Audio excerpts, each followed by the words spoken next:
and Femi OK. Today on The Stream, we cross the globe to bring you timely updates on 3 important stories that we've covered in the past. If you're watching us on YouTube, thank you. Help me ask the questions that you want answers to by using the comment section and joining today's conversation.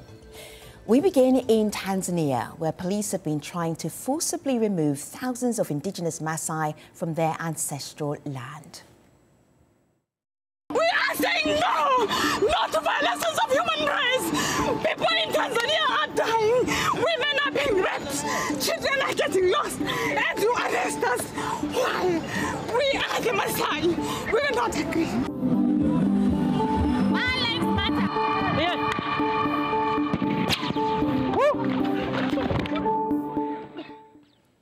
We are joined by Joseph Olusange, a human rights lawyer and member of the Maasai. Joseph, welcome back to The Stream. Good to have you.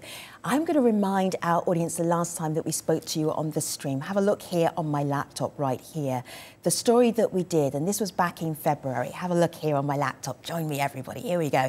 Tanzania's Maasai facing eviction. Why are Tanzania's Maasai being forced off their ancestral land? That was the 26th of February of this year. Now we're seeing violent evictions. Can you remind us what the problem is with Maasai living on their own ancestral land, Joseph? Okay, thank you very much for having me here again for the second time now. What's happening and why the Maasai are being evicted is, and I have said in the earlier interview, is the loss of money, is the loss of dollars. The government is so much eager in getting so much of the money, disregarding the human right, disregarding the law, disregarding the court orders. Because when we talk in February, we are saying of whether there will be a war scenario or no. Now we are in one. We are in one where the government deployed the military, so to say, to force the demarcations of the Maasai lands, not only contrary to Tanzanian law, not only disregarding their rights, but contrary to the East African Court of Justice order in 2018 that directed the government not to interfere with that pending the issuance of the final verdict of the court, which has not been issued today, actually rescheduled to September. Joseph, I don't want to get too deep into a court case, but basically you're saying what the government is doing has not been legally decided yet, and yet they're still doing the evictions. I want to show our audience what those evictions are like, to hear the stories of the people who have been evicted. Let's take a look. This is a Maasai elder from earlier on this month. We are here and we are tired. We ran away, the 3 of us, and we were ambushed by the military. I can say it was the military. They got out of their vehicles and started beating us. I personally tried to plead with them. My fellow Tanzanians, do not kill us. Why are you killing us? This land belongs to our grandparents. Joseph, the government has denied that they are forcibly evicting people violently. They are saying that there have been clashes with the police, that the Maasai have been fighting the authorities, not the other way round. Where is the truth in this matter? The truth of this matter is very simple to know.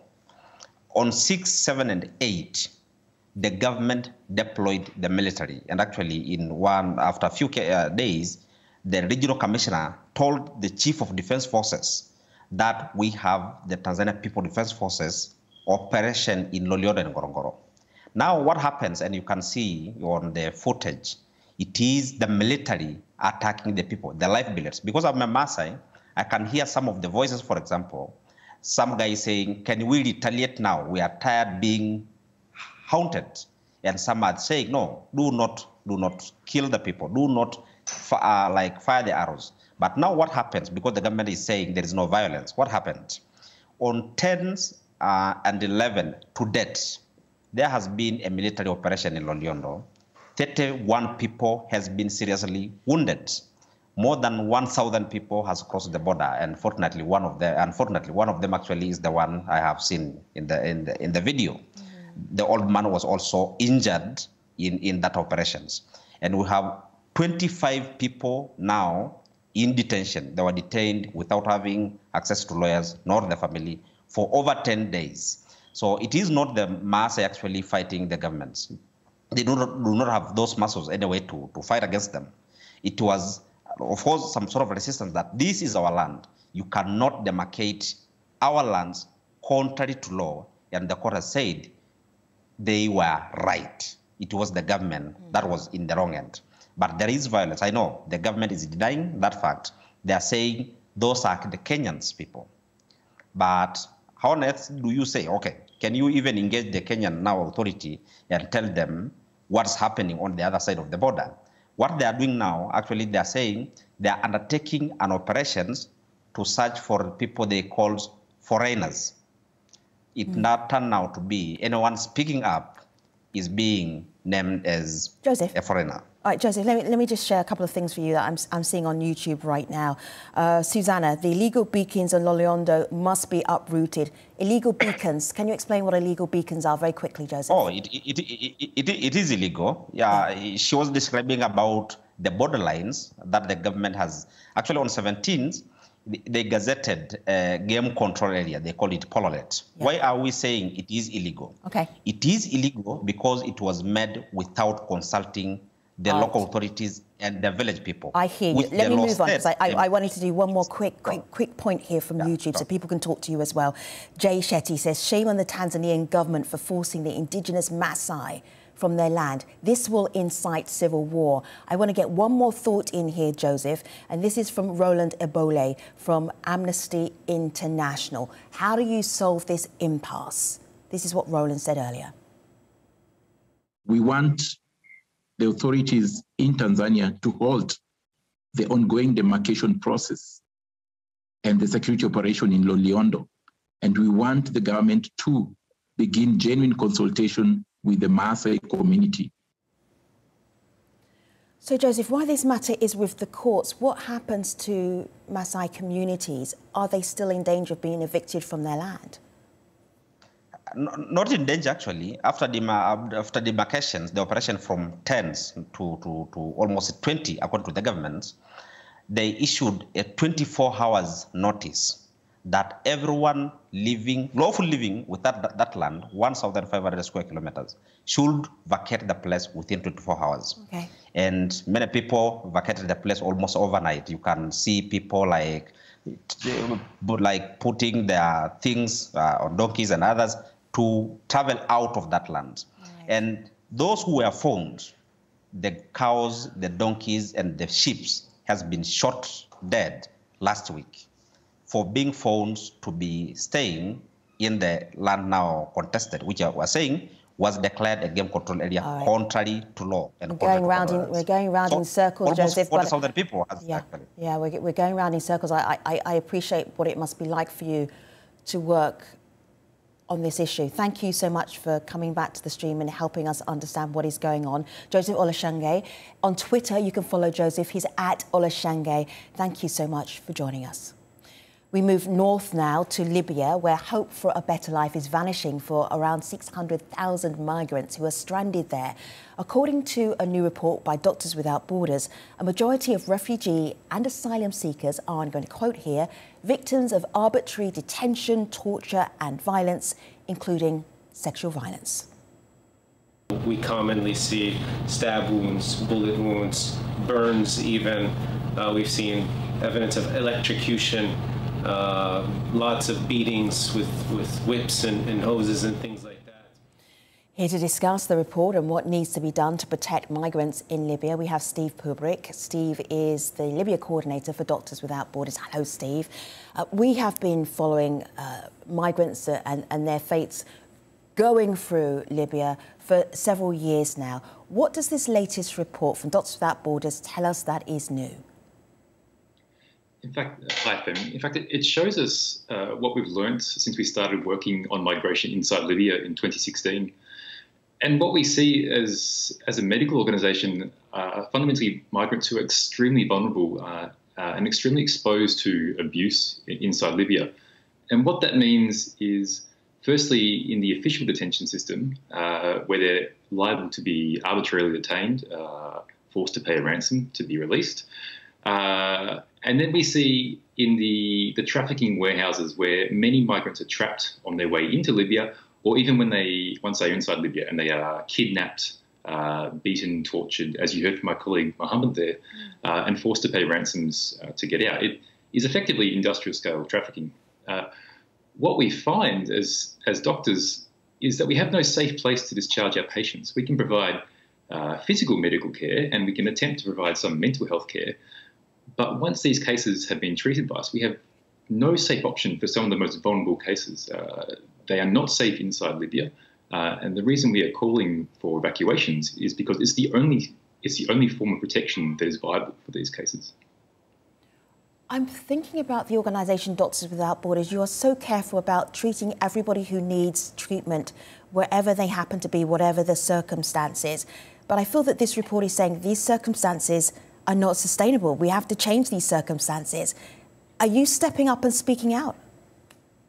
Exactly. We've probably become normalised to the situation inside Libya over the course of the years. And what we are saying now is the existing mechanisms to protect some of these more vulnerable migrants and refugees just aren't functioning. The systems that are in place for resettlements are far too slow and they're too restrictive. There are many migrants who need international protection, or other refugees who need international protection, who are not eligible simply for registration inside Libya. What we are saying is that we have seen examples of evacuation corridors work from Libya and from other countries, and we know that is the best option to provide protection for these people. The reason we are calling for evacuations in particular is because they can be much faster and much quicker. And it's because if we discharge a patient who's recovered from torture, who's recovered from tuberculosis, which is effectively a disease of detention, and we have no safe place to discharge that case, that migrant is at risk of being re-trafficked, at risk of being, if they're a woman and they are in a trafficking warehouse, they're at extreme risk of sexual violence. And we have dozens and dozens of testimonies over the years demonstrating this. We have no safe place to refer them. The only option for these most vulnerable cases is evacuation through an expedited process. Right. Steve, I'm going to show our audience some of the migrants and hear from some of their own experiences of what it's like to be in Libya. Let's have a listen, let's have a look. I'm entering the Libya by catching by traffickers. The traffickers beating electricity something. It looks my face, first of all, and my hands. Well, in Libya, there is so much human violence, like capturing people from their main camps, taking them to the prison, trying to ask them money. So it's difficult. Steve, to take those migrants out of the situation that they're in, isn't that a huge operation, multinational operation? So at the moment, the UN Refugee Agency, UNHCR, runs evacuations of resettlements, and some evacuations from Libya, but with very small numbers. Last year, it was around 1,600 people were taken out of the country. And the International Organization for Migration does some voluntary repatriations from detention and from Libya back to countries of origin. What we as Médecins Sans Frontières are asking for is that European governments in particular, that governments step up and do their part to provide international protection for some of these most exceptional cases. There are at least 600,000 migrants inside Libya, but a lot of them are there for work. The Libyan economy depends on migrant labour. But amongst that cohort, there are refugees and there are other migrants who are exceptionally vulnerable, who have been trafficked, have been re-trafficked, have attempted to cross the Mediterranean and been intercepted and forcibly returned to Libya, where they end up in a detention centre, and then we see them again. This is a cycle of violence, and it's not changing. We are not saying necessarily that of all these 600,000 people, in fact, need to be evacuated, but there is certainly a cohort that's much larger than the current group who are getting out of Libya. This is an interesting question. It's one that I thought about quite a lot, but on YouTube, Escobar is saying, why are people still going to Libya after hearing all of these stories? But it basically means the push factors are more important than anything else. The fact is that making them... I'm answering the question myself. Steve, I have you here to do that. I know. So. Yeah, it always bugs me. I was like, why would you go? But I know, because if you're hungry, if you have no hope, you might as well go. Steve, go ahead. Give me an added thought on that. No, what do I need to say? You're absolutely right. There are the fact that people fleeing violence in their home countries is certainly a key factor, or who cannot seek protection in their home country as well, and they come to Libya. As I said before, a lot of people coming to Libya are coming as economic migrants. They make the journey overland, they return overland. But amongst some of those also are extreme cases of violence and trafficking. And you heard from some of the interviewees earlier of beatings, of rape, of burns, electric shocks, and so on. People detained in conditions for months, if not years. So these are, for people who are coming, many people don't have a choice, and many people come for other reasons, not expecting to see this level of violence. I've got one more thought and one more voice to add to this conversation. It comes from Mark Kay, who's from the International Rescue Committee. This is what he told us a little bit earlier. This isn't just a problem of Libya's making. We are a global community, and we need to be doing more to ensure that this group are supported. And that can be seen, with the EU and other states doing more to resettle these people who are increasingly vulnerable in Libya. We'd also love to see the EU do more to ensure that proper search and rescue missions are occurring in the Central Med to prevent further completely preventable loss of life. I'm going to leave our conversation there, Steve. Have a look at my laptop, everybody. I want you to see the report from Médecins Sans Frontières, that's Doctors Without Borders, right here on my laptop, so you can go and check it out yourself. Let me just remind you what it is called: Out of Libya, Opening Safe Pathways for Vulnerable Migrants Stuck in Libya. The UNHCR has actually just recently flown out migrants from Libya for a safe corridor, so some action is happening. Steve, thank you for drawing this to our attention. He's the Advocacy Manager for Doctors Without Borders. And now to the fallout following the United States Supreme Court's decision to reverse Roe versus Wade. Until last week, the landmark case had granted women the constitutional right to an abortion. The court's reversal has made women's reproductive rights and healthcare the sole jurisdiction of individual states. Let me welcome to this conversation Amy Howe, a reporter at SCOTUS blog. Hello, Amy. Goodness me, it was such a week on Friday. You could feel America's feelings, emotions, regardless of what they felt about abortion rights. Everybody was talking about it all the way through the weekend and even now. If you could explain to an international audience what the reversal of Roe versus Wade means for the United States, what would you say? Sure. So as you noted, the Supreme Court in the 1970s and then again in 1992 ruled that there is a constitutional right to abortion. And the Supreme Court last Friday, in a case called Dobbs versus Jackson Women's Health Organization, said in essence that those two decisions, Roe versus Wade and Planned Parenthood versus Casey, were wrong, and that they were so wrong that the Supreme Court was going to take the step of overruling them. There is a concept in American law called stare decisis, which is the idea that courts should not overturn their past decisions unless there's a good reason to do so, to give a sense of stability and legitimacy.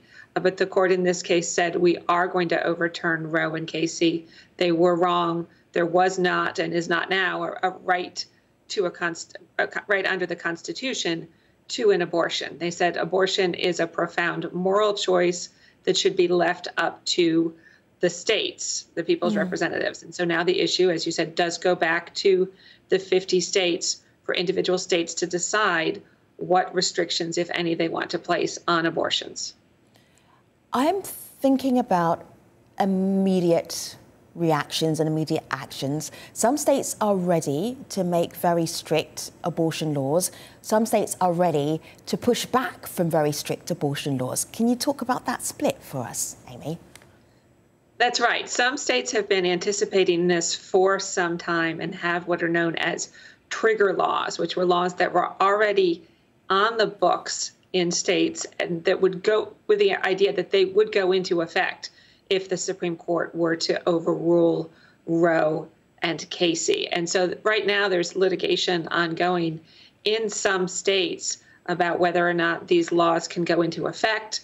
In Florida, for example, and in Kentucky, there's been litigation about whether or not, even if the U.S. Constitution does not protect a right to an abortion, the individual states' constitutions might. So there's litigation with that. And then the flip side of that, as you said, is that in some states like California and Illinois that are Democratic strongholds, where there's not really a question of the right to an abortion being in jeopardy, but officials in those states, some of them have talked about taking action because they anticipate that women in states where abortion is banned or is difficult will come to their states in the hope of obtaining an abortion. And so states like California want to make sure that they have enough doctors to perform the abortions that women may come to them for. Earlier on the stream, we asked Dr. Tani Malhotra to share her thoughts and feelings about what stage America is in right now in terms of access to abortion, and this is what she told us. Pregnancy is inherently risky, and the recent SCOTUS decision and the subsequent enactment of the heartbeat bill in Ohio puts pregnant patients in Ohio at further risk, both physically and mentally. We know that patients who are in abusive or unsafe relationships see an increase in violence during pregnancy, and forcing them will increase that risk. But more importantly, patients who find out that they have a lethal anomaly in their baby or have a baby has a problem that's not compatible with life are now going to be forced to continue these pregnancies. I cannot begin to imagine what the mental health impact of that is going to look like for the future of Ohio. So, Amy, these are very real concerns, and so many have come up, not just since Friday, but in the lead up to Friday, because people were anticipating that this may be the case, that abortion rights in terms of federal law may disappear. I would love you to help us understand the celebratory mood, though, amongst the lobby that was very happy that abortion is no longer in the hands of federal law, but goes to states to decide. Joyful. I remember I was on social media, and praise the Lord and hashtag praise God were trending. Can you talk to us about that side of the debate? Certainly. So interestingly, when Roe versus Wade was first issued in the early 1970s, there was not a big reaction to it. But over the years, the issue of abortion has become a very polarizing issue in the United States. And many people, particularly social conservatives, people who are very religious, strongly believe that abortion is an abomination. And this has been a big political movement for many years. Many people attribute the abortion issue in no small part to the election of President Donald Trump back in 2016. When he was running for office in 2015 and 2016, he pledged to put justices on the Supreme Court who would be pro-life, he said, who would automatically overrule Roe versus Wade and Planned Parenthood versus Casey. And there were many people, I think, who were suspicious of Donald Trump when he was running for office. He'd supported Democratic candidates in the past. He'd been married three times, and social conservatives were suspicious. But he put out a list of judges who he would nominate to the Supreme Court if he were elected. And I think that helped to convince many people to vote for him. And they saw this decision last Friday as the culmination of years of efforts. Amy Howe, thank you so much. Amy Howe is from the SCOTUS blog.